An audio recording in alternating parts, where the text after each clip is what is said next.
আসসালামু আলাইকুম রহমতুল্লাহি ওয়া বারাকাতুহু। বিসমিল্লাহ ওয়াসসালাতু ওয়াসসালামু আলা রাসূলিল্লাহ ওয়া আলা আলিহি ওয়া আসহাবিহি ওয়া মাওয়ালা মা বাদ। প্রোডাক্টিভ রমাদানে আমরা আজকে আলোচনা করব রমাদানের শেষের 10 দিন কিভাবে কাটাবেন। সুবহানাল্লাহ, দেখতে দেখতে রমাদান মাসটি শেষ হয়ে যাচ্ছে। মনে হচ্ছে যেন সেই দিন মাত্র রোজা শুরু করেছি, কিন্তু এর মধ্যেই প্রায় 18-19 দিন শেষ হয়ে গেল। বাকি দিনগুলো আমরা কিভাবে কাটাবো আমাদেরকে প্ল্যান করতে হবে। মনে রাখবেন, যখন আমরা কোনো প্রতিযোগিতায় যাই, এমনকি পরীক্ষার হলেও যখন আমরা থাকি, তখন শেষের দিকে কিন্তু আমরা একটু দ্রুত লেখার চেষ্টা করি। যারা ম্যারাথনে অর্থাৎ দৌড় প্রতিযোগিতায় অংশগ্রহণ করে, তারা শেষের দিকে একটু দ্রুত দৌড়ায়, যেন ওই যে ফিনিশিং লাইন অর্থাৎ একেবারে লাস্ট মার্কটা যেন সবার আগে স্পর্শ করতে পারে। শেষের দিকে আপনি যদি ঘুমিয়ে পড়েন অথবা আপনি ক্লান্ত হয়ে অবসাদগ্রস্ত হয়ে যদি আপনি শুয়ে পড়েন, তাহলে কিন্তু আপনি বিজয়ী হতে পারবেন না। আর শয়তানও কিন্তু আমাদেরকে, শয়তান বন্দী বটে, কিন্তু আমাদের মধ্যে যে প্রবণতা তৈরি করে দেওয়া হয়েছে শয়তানের দীর্ঘদিনের তার সংস্রবে থাকার কারণে অথবা তার ওয়াসওয়াসার কারণে, তাহলে আমরা কোনো কাজ ফিনিশ করতে চাই না। কাজটাকে সুন্দরভাবে সমাপ্ত করার মধ্যে মূলত সফলতা রয়েছে। রাসূলুল্লাহ বলেছেন, ইন্নামাল আমালু বিল খাওয়াতিম।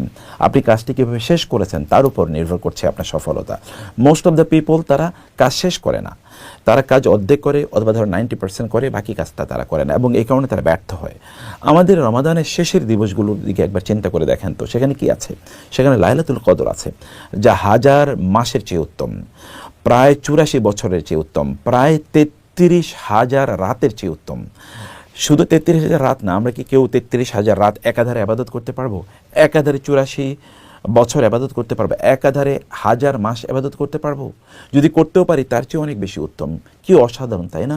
অতএব শেষের দিকের এই সময়গুলো যেন আমরা খুবই শক্তিশালীভাবে আমরা করি।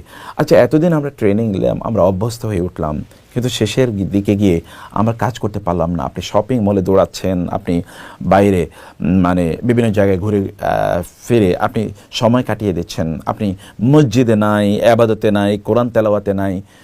কি অবস্থা! শেষের অবস্থাতে বোঝায়, আমরা ইংরেজিতে বলি all good that ends good, যেটি শেষ ভালো যার সব ভালো তার। আমরা এটাও তো বাংলায় বলি, ইংরেজিতেও বলি, তাই না? তো আপনার শেষ যদি ভালো না হয়, তাহলে আপনি কীভাবে ভালো হয়েছে বলে প্রত্যাশা করেন?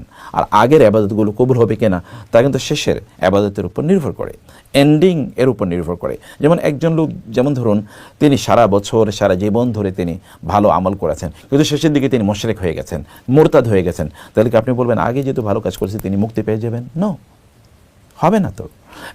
কোন একজন ছাত্র সারা বছর তিনি ক্লাস করেছেন, কিন্তু পরীক্ষা হলে গিয়ে নকল করেছেন। একজন বলবে যেহেতু সে ক্লাস করেছে, তাহলে নকল করলে কোনো সমস্যা নেই, ঠিক আছে, তাকে আমরা ফার্স্ট বানিয়ে দিই অথবা তাকে পাস করিয়ে দিই। নো, তাকে এক্সপেল করা হবে, তাই না?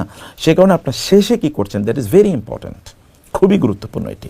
আমরা শেষের দিকেই চলে এসেছি, অতএব এই সময় যেন আমাদের সর্বোত্তম সময়গুলো আমরা কাটাতে পারি, তা করতে হবে। রাসূল সাল্লাল্লাহু আলাইহি ওয়াসাল্লাম কি করেছেন? রাসূল সাল্লামের অতীতের এবং পরের সকল গুণ আল্লাহ মাফ করে দিয়েছেন, কিন্তু তারপরেও রাসূল সাল্লাম যখন রমাদানের শেষের দশক আসতো, লাস্ট 10 দিন রাসূল সাল্লাম করতেন, যেটি সহিহুল বুখারীর হাদিসে এরকম এসছে যে তিনি ইয়াস্তাহিদু ফি আল আশরিল আখির মিন রমাদান মা লা ইয়াস্তাহিদু ফি গায়রিহি। রমাদানের শেষের দশকে তিনি এত বেশি ইবাদত করতেন, যেটি প্রথম 2 দশকে তিনি করতেন না, এবং শেষের দশকে ইবাদতের করার জন্য তিনি আলাদা এতেকাফে চলে যেতেন। এবং তার মদিনায় হিজরত করার পর থেকে তিনি দ্বিতীয় হিজরিতে যেহেতু রোজা ফরজ হয়েছে, তারপর কখনো তিনি এতেকাফ ছাড়েন নাই। 1 বছর তিনি এতেকাফ করতে পারেন না সফরের কারণে, পরের বছর তিনি 20 দিন এতেকাফ করেছেন। কারণটা কি? এতেকাফ করার কারণ হচ্ছে লাইলাতুল কদর যেন মিস না হয়ে যায়।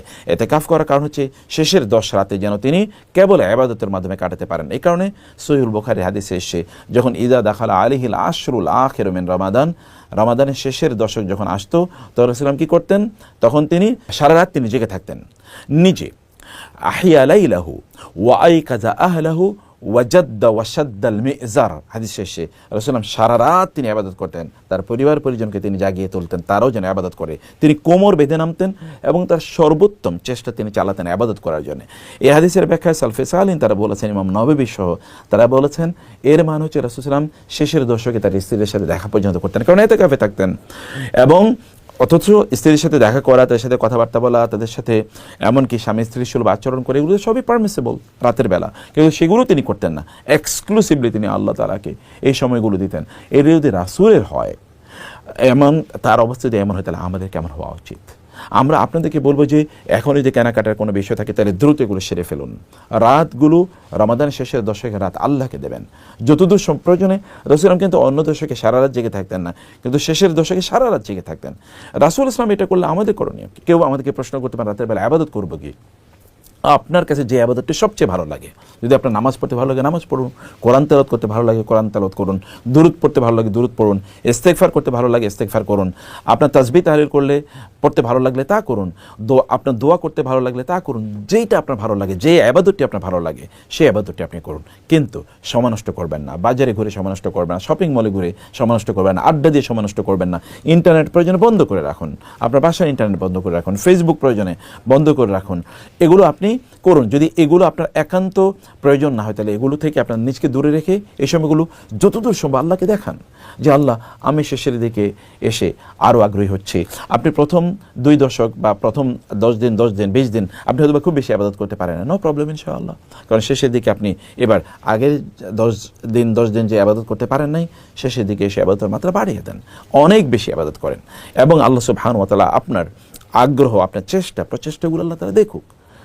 এইভাবেই আমরা অন্যদেরকে নিয়ে পরিবার পরিজনকে নিয়ে আমরা ইবাদত করি, মসজিদে গিয়ে প্রয়োজনে যদি সম্ভব হয় তাহলে সেখানে গিয়ে ইতিকাফ করি। এর মাধ্যমে শেষের দশকটিকে আমরা যেন খুবই প্রাণবন্ত করে নিতে পারি, আমরা যেন আমাদের নিজেদেরকে জান্নাতের উপযুক্ত করে আমরা তৈরি করে নিতে পারি এবং আমাদের নিজেদেরকে যেন এমন একটা রুটিনের মধ্যে আমরা নিয়ে আসতে পারি যেটি আমাদের বাকি 11টি মাস আমাদের মধ্যে ক্রিয়াশীল থাকবে, আমাদের মধ্যে অ্যাক্টিভ থাকবে। রমাদানের এই শেষের দশকটি আমরা লাইলাতুল কদর যেন মিস না হয় এবং ইবাদত যেন মিস না হয়, পুরস্কার যেন মিস না হয়, জান্নাত যেন মিস না হয়, আল্লাহর পক্ষ থেকে আল্লাহর সাথে সাক্ষাৎ যেন আমাদের মিস না হয়ে যায়। রমাদানের শেষের দশক যেন আমাদের জীবনের মোস্ট প্রোডাক্টিভ হয়, আমরা যেন আল্লাহকে ফিল করতে পারি, ইবাদতে যেন আমরা মজা পেতে পারি, ঈমান যেন রিনিউ করতে পারি, কোরআনের সাথে যেন সম্পর্ক আমাদের বাড়ে, ইস্তেগফার যেন আমাদের চরিত্রের অংশ হয়ে যায়, জিকির যেন আমাদের কথাবার্তার অংশ হয়ে যায়, খারাপ কাজ থেকে যেন আমরা দূরে থাকি আমাদের অভ্যাসে পরিণত হয়, ভালো কাজ করা যেন এটা আমাদের আদতে পরিণত হয়। এভাবে আমরা রমাদানের শেষের দশকটা খুবই গোছানোভাবে, পরিপাটিভাবে, উত্তমভাবে ইবাদতের মাধ্যমে মানবিক, নৈতিক, মোরাল এবং আমরা ধার্মিক অর্থাৎ চূড়ান্ত পর্যায়ে যেন দিনদারি তাকওয়ার চূড়ান্ত পর্যায়ে যেন কাটাতে পারি। আল্লাহ তাআলা আমাদেরকে সেই তৌফিক দান করুন। আল্লাহুম্মা আমিন। ওয়াসসালামু আলাইকুম ওয়া রাহমাতুল্লাহি ওয়া বারাকাতুহু।